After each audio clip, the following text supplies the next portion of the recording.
Hi, I'm Jessica Boulton, and this is the Daily Mirror's Jess Saying Live.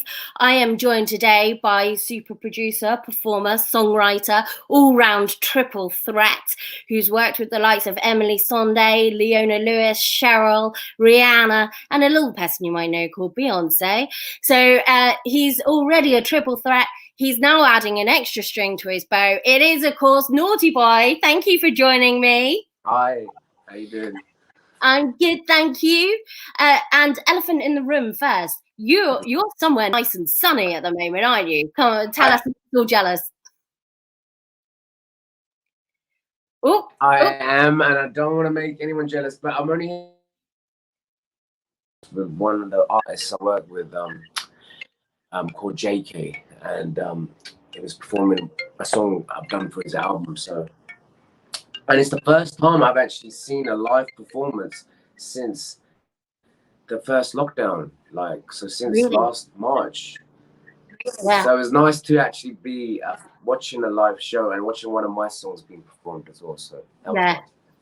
Oh, and in Ibiza as well, in case anyone missed that. So, yeah. Very nice indeed. But it's technically a work trip, so. Yeah, technically a work trip. You're working hard, and we're we can all see that out in the sun there. Lovely. Was it quite emotional actually watching a live act again for the first time? Because I mean, it's been so hard.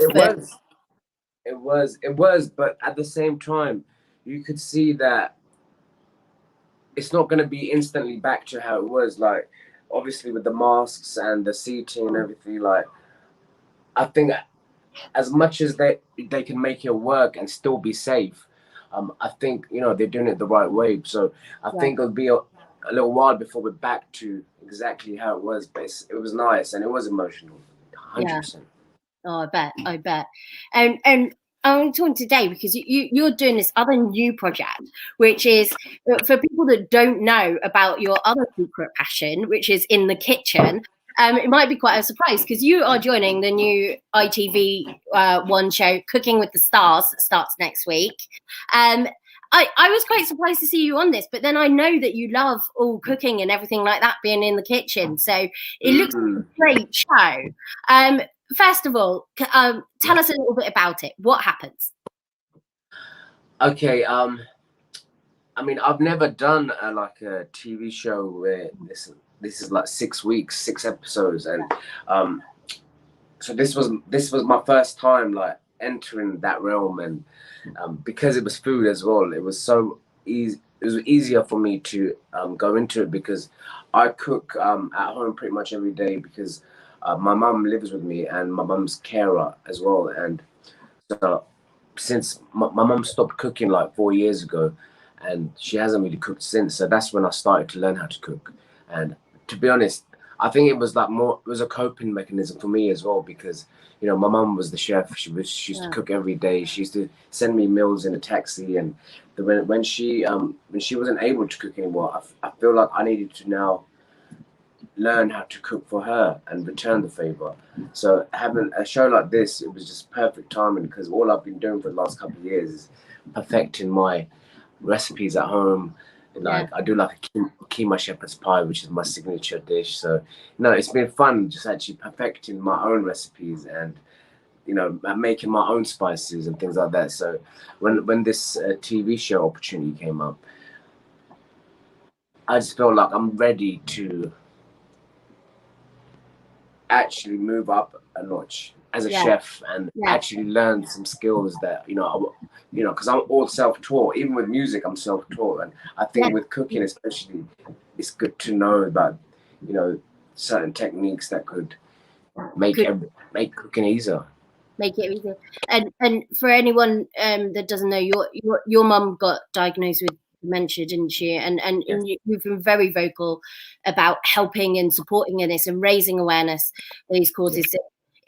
Is it doing this and because she was the cook, the chef, and you obviously picked up things from her without even knowing before you started music at home. It must have been very sort of heart wrenching to do this and 100%.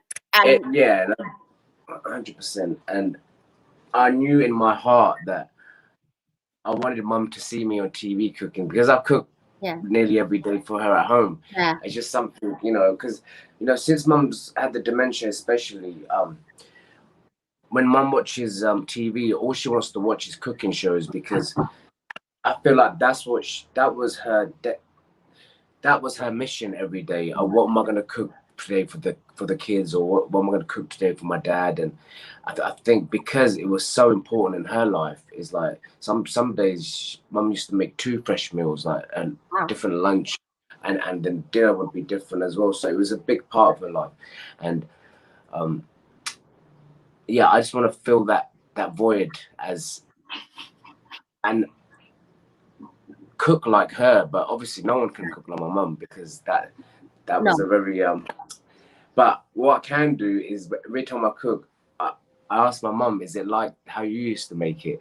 And then she'll say yeah. When she says yeah, I get so excited, and that is heart-wrenching, because it's almost like I'm paying something forward, and there's something that, you know, I'll even ask her how much garam masala should I put in there, or how much chili powder, or, you know, because every dish, and mostly at home I cook with spices, because not necessarily too much chili, but spices definitely, because mum likes tasting her food, and I like experimenting with fusion, and, you know, I do this chicken tikka linguine, which is actually quite banging. And then there's keema shepherd's pie. I do masala fish and chips, and I'm actually developing a fish and chip samosa. So wow, I like that. Sounds awesome. I've got a feeling that a lot of people will like the fish and chip samosa, because everyone loves fish and chips, and who doesn't love a samosa? And bring it together. And it sounds like that's a good idea. I think that is a good idea, and I think it sounds like you should have a cooking book coming out soon. I think that should be the next plan you should do on the side. No, I'm still perfecting my craft. I think it's important to innovate and come out with recipes, and as well as like learning to be a chef. I think that's important, because, like, when I made mum the fish and chip samosa, she absolutely loved it, and I've never made a samosa before, so I'm still learning, I'm still developing, and I'm perfecting. You know, and it's obviously, because you know that she can connect to that as well, and it gives you that sort of moment of being able to connect quite well. Because I mean, it's such a horrible thing, you know, having to go through. I understand, but you know, she's going to be very proud when she sees it on Tuesday, the third show. Yes, no, I'm really looking forward to her watching it. It's gonna make her day, and she's already put the timer on, and she's gonna record it, because it might be after when she goes to bed. But either way, I can't wait for my family and friends, and even my music industry, like artist friends, to see it, because I know everyone's gonna be thinking either, what is Naughty Boy doing on that show, or I can't believe or I want to watch this because Naughty Boy's in it. I hope people do watch it and think, oh, that's interesting. I want to see what he does. He does on the show. And we've got a little trailer of it here now, so people can see what we're talking about. So if we just go to, we'll have a little show, because it's basically, the concept being is that a group of celebrities are all competing, and you have it as like a cook-off, a bit like a sing-off in X Factor. To see who's going to make it through to the next round. And you were up against Harry Judd from McFly. I hope there was some good trash talk, you know, before this. Yeah, no, it was all friendly, but also there was no, but actually Shirley was my first cook-off with Shirley Ballas, Shirley Bass, and then there was another cook-off with Harry, but it was all friendly, but at the same time, you know, everyone wants to win, and it is like a performance. It's like it is like doing like you're cooking, but you're presenting the dish as well, and, you know, it's very Michelin star-esque, the food, and what I've learned, not just from my own mentor, and then is like from the other chefs and even the other contestants. Like, I feel like with like Denise and Johnny and Shirley, I feel like I've made friends for life. And, you know, never having done a TV show like this where we were all seeing each other every day, and yeah, I've never experienced that, so it was really nice. Yeah, And we've got a message up which has actually come from someone I know, which has come from my mother, who's written in to say, "You are so knowledgeable on your food. What a son!" So I think that's her saying you're putting me to shame, because I'm not so good on the cooking. So that's me in trouble now. Thanks. No, but the thing is, like, there's always a way to, like, that can change for anyone. I think I always say, like, if someone writes a diary, then they pretty much can write a song, because it's about being honest. And I feel the same way about, like, cooking. Like, yeah, I mean, everyone cooks differently, but I mean, I don't really measure ingredients. I cook like my mum, where it's a lot of hand and heart rather than exact specific measurements, and that's perfectly fine cooking like that. And what I've learned is the way I cook is perfectly fine too. You just got to find what suits your style of cooking. Of your style of it. We got the trailer here, so let's have a little look so you can see on the show, because it was very, very tense. That's all I'm saying. Yeah, it was. The oven mitts are on for a celebrity cooking battle like no other. 3, 2, 1. Welcome to Cooking with the Stars. Yes, it's the ultimate showbiz food fight. Don't come at me. We will see 8 stars cooking like they have never cooked before. Oh no. I can't look. It's dramatic. Absolutely delicious. This is foodgasmic. Yeah, which it looks such great fun.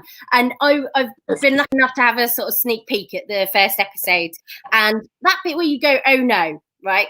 I can't give anything away, but I think I'm allowed to say you dropped something, and in what you're making. And we're going to come to this in a second as well. But I'm not going to tell people what you drop in what you're making.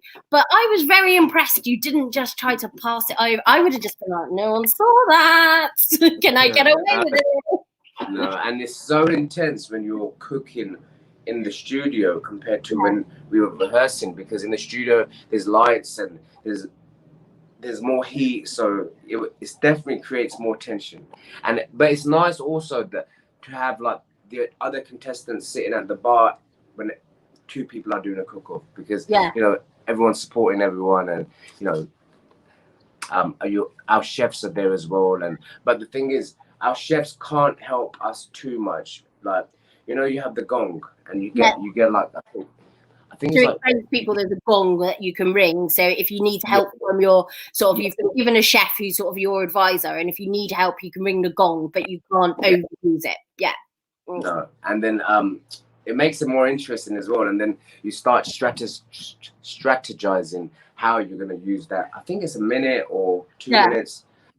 And then it definitely helps. But Judy, your chef, was terrifying. Yes. It was terrifying. Oh, when people see this on Tuesday, she's like going, "Keep cooking, naughty."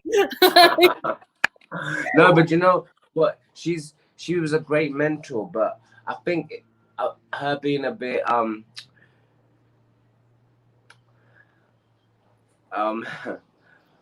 I think the way she cooks, and she's got a Southern Korean fried chicken business restaurant, and I think with her, the dishes she makes as well, like, she's just like go, and like sometimes someone like me needs go, because I'm a pretty chill chef at home. When I cook, I'll turn the stove off. I'll go in the studio. I'll listen to a mix, and then I'll go back in, and I'll keep cooking. Like, so I do it like in more. It's never in a rush, because I like slow cooking everything, and I don't like rushing anything. So what I've learned is like when you're in especially a restaurant kind of chef environment, like timing is important, and every dish we cook on the show is like we get an hour to make, deliver, and present it, and you don't get any more time than that. So if it's not ready by then, that's what's going on the plate. So that's what's being presented, and that was definitely something I'm not used to. It's just like do something within an hour. doing that, and it's like, oh, in case anyone's wondering, when you're actually testing a meringue to see whether the meringue is the right texture when you're holding the thing above your head, which people will see on the show, and that I've learned is a sign of a fantastic meringue because it doesn't fall out on your head, which I'm sure there must be more. And that was the first time I've ever made meringue in my life. I am so impressed with all of this. It looked absolutely delicious what you served up. It was fantastic. And I've seen some of the other things you put out on your Instagram and all these things. And you've been cooking for some of your famous friends, like some of the sugar babes I've seen been tucking into dinners from you. What do you think all your showbiz mates are going to be thinking of this when they see you on there? And are you going to be called for dinner? By who? Sorry. Are you going to be getting called up, asked to go and make them dinner? I think there will be some calls, and I'm looking forward to. But because Professor Green's a friend of mine, and he's into like food, and I think he's starting his own pizza restaurant business, and like he'll definitely be. I think I'll invite a few of my friends around on one episode, and I'll cook my dishes for them. That'll be nice, and then get an opinion and see because all the food that was cooked on the show was food that I'd never normally cook, or I'd never even attempt, because I'm quite comfortable making the dishes that I make at home. Yeah. If out of the two kind of chefs, I'd say I'm more of a street food chef, which is like, it's cool, but it's like, it's more natural, it's more homely, it's more heartfelt. So, but the experience and what I've learned on the show, honestly, is once in a lifetime. And it's hilarious as well, the show. And everyone on there, like, we became like a family, and I just can't wait to see how it unfolds on the television. How did you film it? Was it like, did you all have to go and stay together somewhere? Because obviously it's still that pandemic. We were in a social bubble, the contestants, and after rehearsals we filmed in Pinewood, and it was actually how they handled it, and because we were on the tail end of the pandemic, and we were like 2 weeks away from when it came out the lockdown, like, properly. So, but I think being safe right now, and then still being able to do like amazing TV, and it's so important. It's so important. Because obviously this is, like you say, this is one of your first sort of forays into this kind of TV that you're doing, because it is a passion of yours. But there were reports that you were gonna do I'm a Celeb, but sort of changed your mind at the last minute. Are you pleased you made that decision? You know what? I think the one thing about Naughty Boy is that there's always some mystery to him, and I think a show like I'm a Celeb,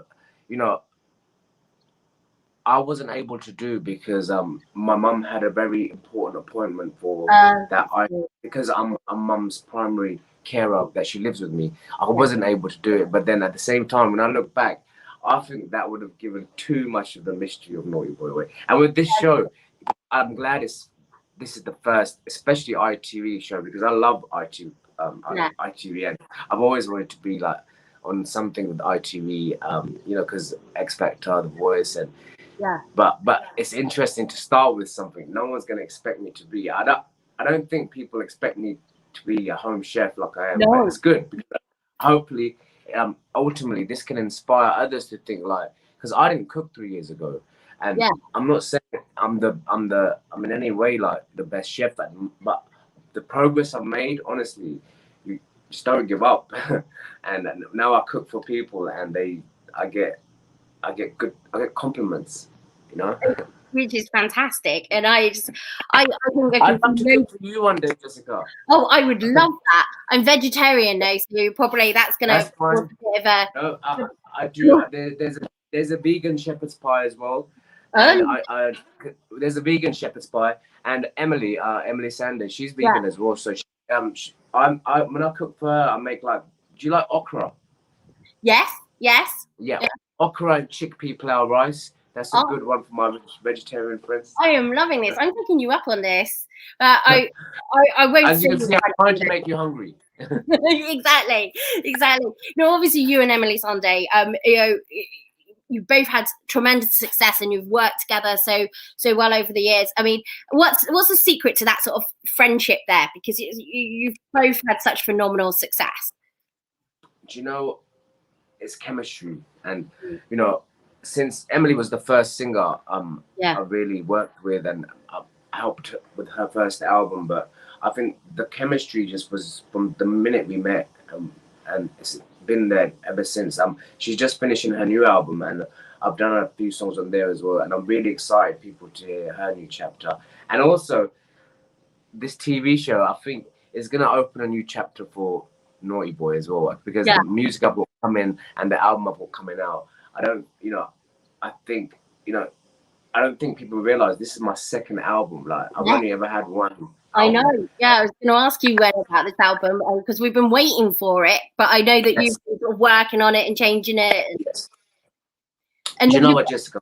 When my mum and this, I think it's important to have priorities, and when my mum had the stroke, I had to make a decision where my album was supposed to come out after Running, the Beyonce song, and then a year after that, mum had her stroke, so I just put my music aside for, like, I'd say for 2 years. I had to push my album because I wanted mum to feel like she was the priority, not just me, but my sister, my brother, the whole family came together, and but I'm glad I did that, because honestly, Jessica, it made my album even more important, because everything I was going through was going into the album. Like, there's a song that I've got done with Tom Walker, and it's called Heartland. And I remember that was the first song I wrote after, when I think mum was still in a coma then. So I remember this album is so personal, but at the same time so relatable, and it's called Heartland, and I can't wait for everyone and you to hear it. Everyone. And when do you know when it's coming out yet, or have you got a date? I think it'll probably more likely be September, October, because I want to get a couple of singles out before I drop the album. But the good thing is that I've got singles ready, and songs are getting the album's getting mixed, so, and that's a good stage to be at, when you know what your track list is, and and there's a lot of exciting stuff. And there's a song I've done with Pluma Faith, which is like, imagine Naughty Boy did like some disco funk, and I'm imagining this. That's gonna be great. I mean, I love Pluma, and you've got all these great people collaborating with you on the new album, which is I'm really looking forward to it. I feel so blessed that I'm able to not just. Oh, we lost you in the sound. Can you hear us a second? Can you?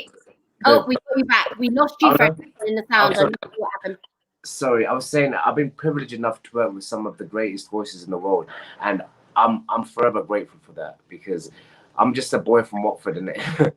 And it's just cool to be able to travel the world as well. And I mean, you've done some fantastic things. I mean, Rogers was there.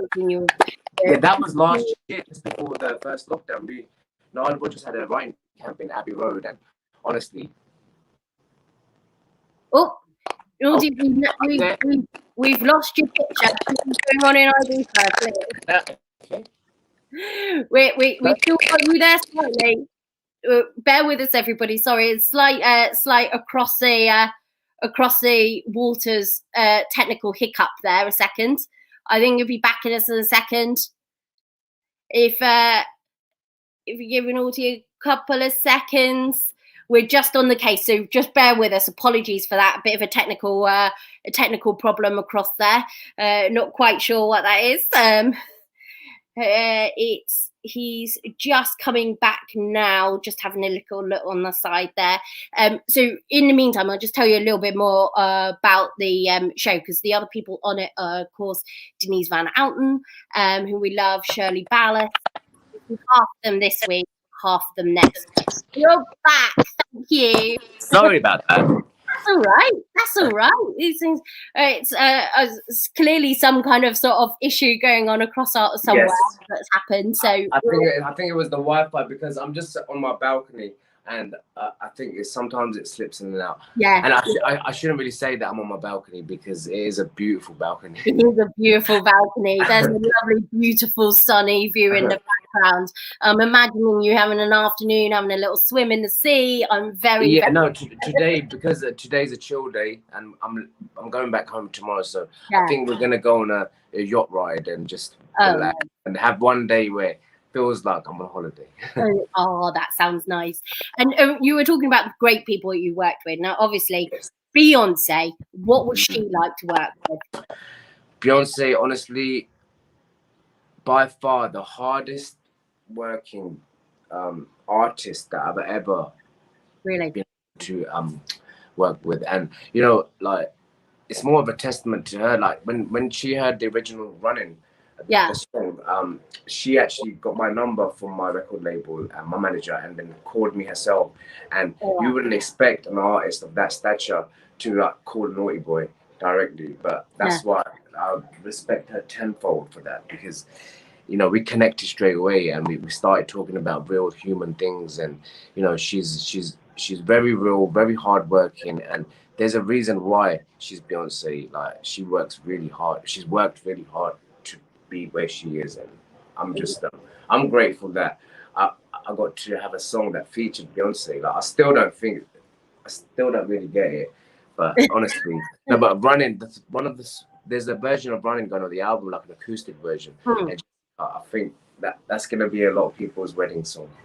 You know, because it gives a different feel, because there's not, you know, running with the drums. It's like it gives the pace, but this is like stripped back. And you know, and a few songs on Emily's first album became like wedding songs, and even a couple like people used as a funeral song. But I think those songs are so important, like their life, their moment defining. The big moments that you're involved in, aren't they? Really, people's lives.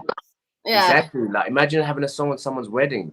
Like, that's job done, because then you're making forever green songs. And I going forward, that's what I want to do. I want to make songs that last a lifetime, not just that cool current trend. I'm cool enough as it is. My music can live forever. I like that. That's a good way of thinking. And honestly, Jessica, and everyone else on the show as well, like, I don't know how they picked the lineup, but it's the most perfect lineup for a cooking show. And you know, the important thing with food as well is to have fun. And there's a lot of fun on the show.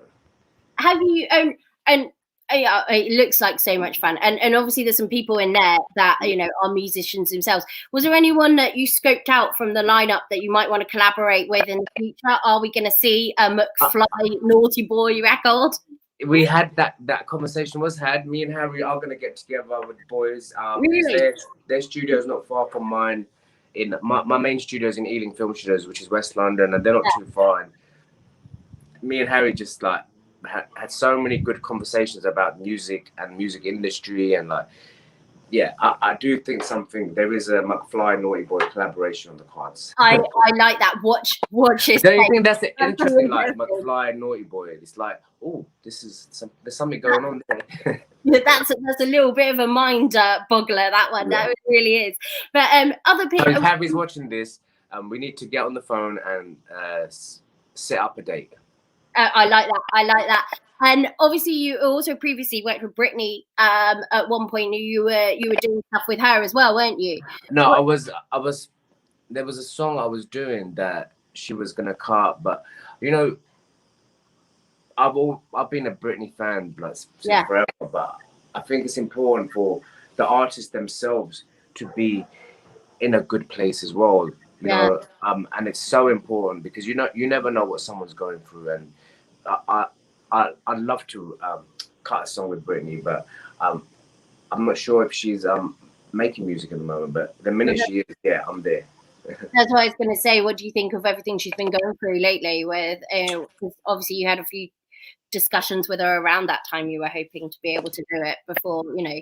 Now. Yeah, I mean, I just think you never know what someone's actually going through, and especially being an artist like of that stature, like Britney Spears, you can't assume that just because they seem to have everything that you think they need, that they're not. You know, there's always something that they they need that. I don't think that we're always aware that, you know, because everything that's come out now, I had no idea that it was that bad. It was sad to read that statement, and it was sad to know that she's kind of been silently going through this, and just that was very heart-wrenching. But I do think with things like this, the only way is up, and I really hope that all of this goes into an album, and it's very personal and it's quite intense, so you can't force it, you know what I mean? But I'd love to be a part of that. Yeah, be part of that and help with that, because obviously you'd had the discussions at the time and didn't know how bad it was, because it just shows how they and the other person, of course, I want to ask about Cheryl, because you did loads with Cheryl at one point, and we haven't seen her for ages, and she finally, here's a lovely selfie of Cheryl. Well, she slightly cut you out, but anyway.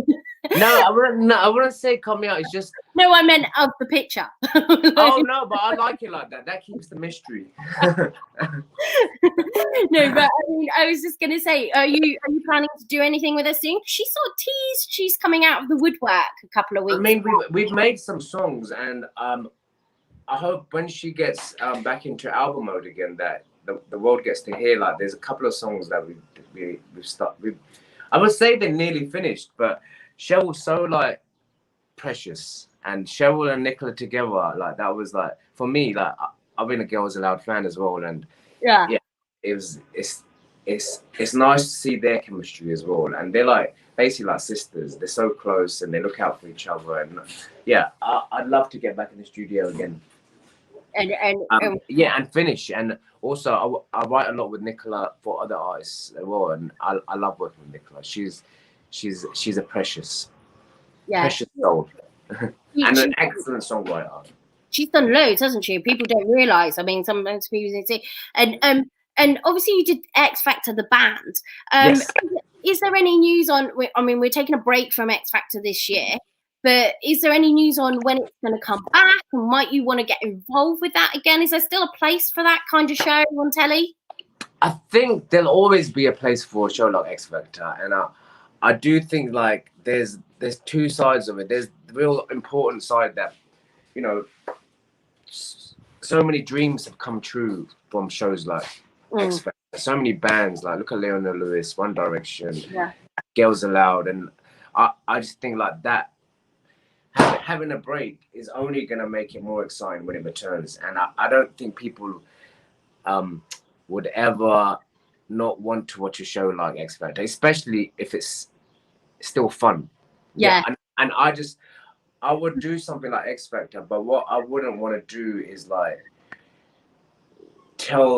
be judgmental or tell someone that something they're doing is wrong, or because when you're, especially like with music and being a lyricist and, you know, working with so many singers, there is no wrong or right answer. You just got to do what's true to you, and the more you learn that, the more you let go, and you just But yeah, no, I definitely want to help, especially kids and like young singers.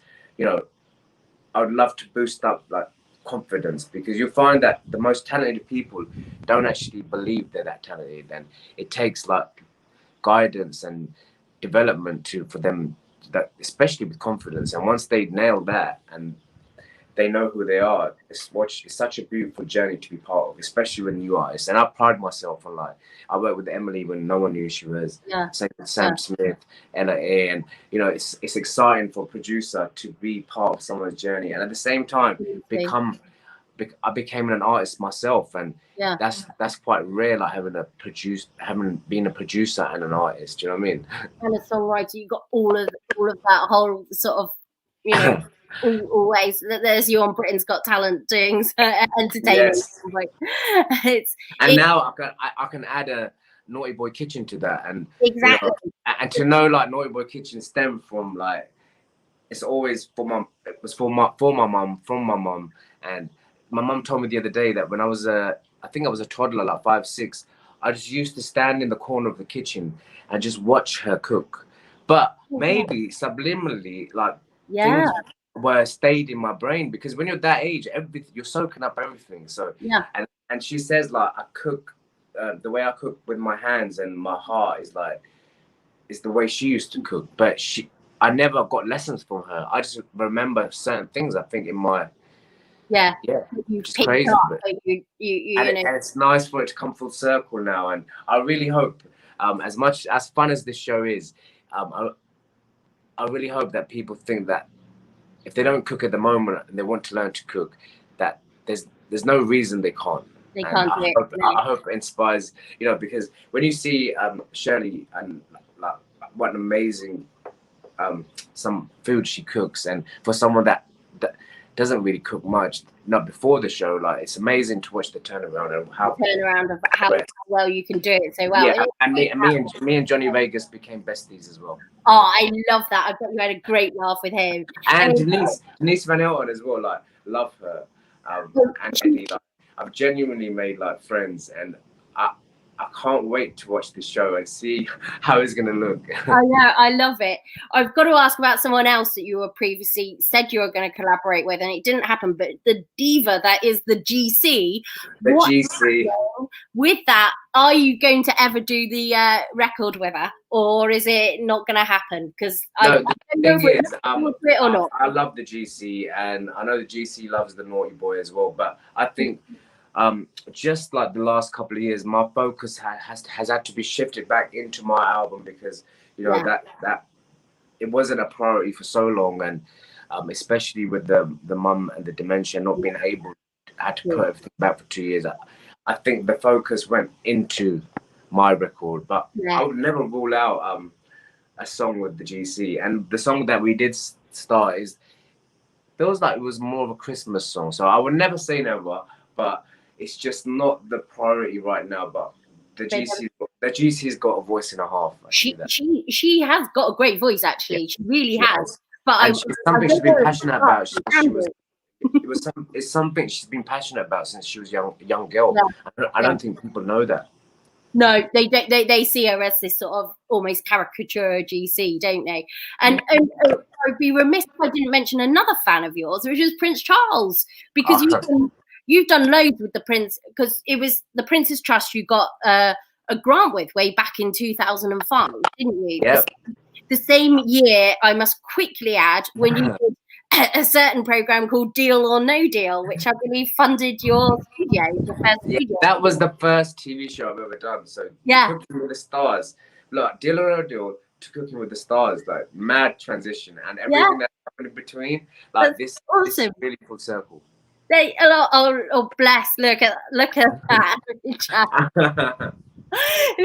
And you won £44,000. So many memories, and I did bump into Noel Edmonds. Like years afterwards, and I know this is gonna sound bougie, but it was there's a restaurant called the Ivy. Yeah. So we bumped into each other in the cloakroom. And that's the first time I saw him since my show.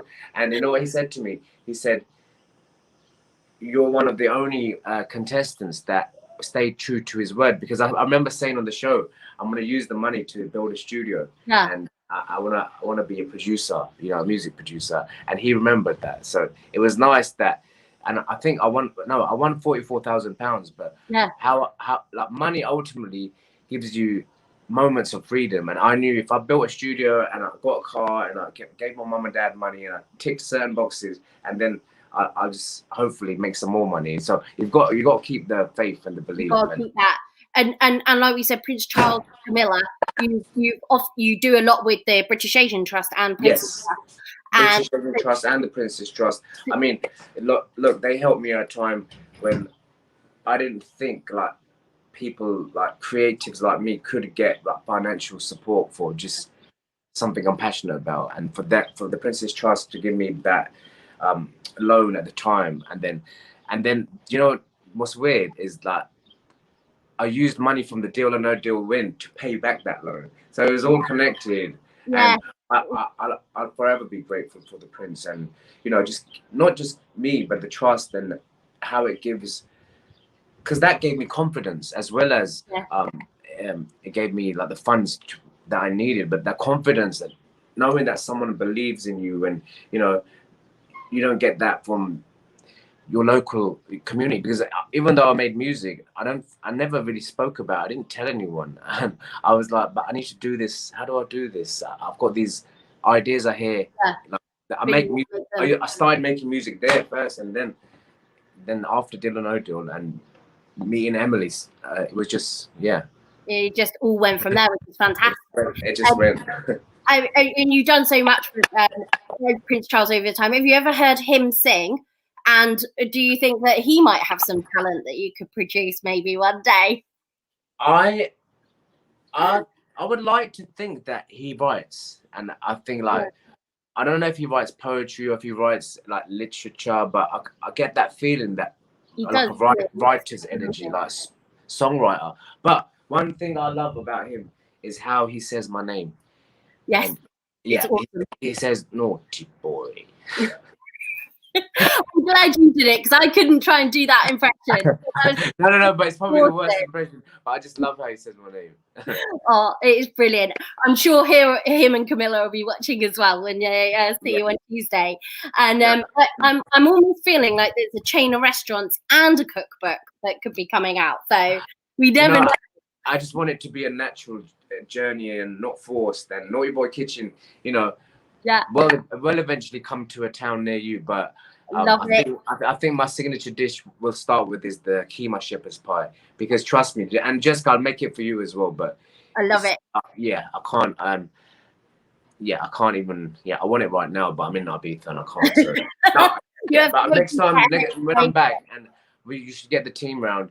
And I'll cook for everyone. And I'm going to hook you up on that. That sounds amazing. Because I've learned that I cook to be of service, because my main goal was to cook for mum. Yeah. I don't ever really cook for myself, and I think I've learned that from a lot of other chefs as well. Not chefs, I'm not a proper chef, but as in service. So I'll cook for my friends. I'll do big group dinners, and then you kind of you forget to eat yourself, but you're so focused on making sure that everyone else is enjoying it. And I think that's the kind of chef I am. I'm a heart chef, and I just want to see people enjoy food that I make. In the same way, the music I make, I kind of treat music and food, and they go hand in hand. People enjoy both. And imagine Naughty Boy Kitchen is a place where you get Naughty Boy Kitchen food, but you also get to hear new artists, new music. And you get fish and chip samosa as well. Come on. That sounds like the new Planet Hollywood kind of idea. I'm loving it. And so I want to hear more. So thank you so much for joining me today. I can't wait to see it properly on Tuesday. Yes. And we'll see it all. And you've been brilliant. Thank you so much for your time. And honestly, you don't want to anyone listening, you don't want to miss this show, because it's not like any other show on TV. It is so tense, everybody. It's more tense than it's all about cooking, but it was still so tense. It's like it's cooking mixed with a bit of it's like you have to get your cha-cha on.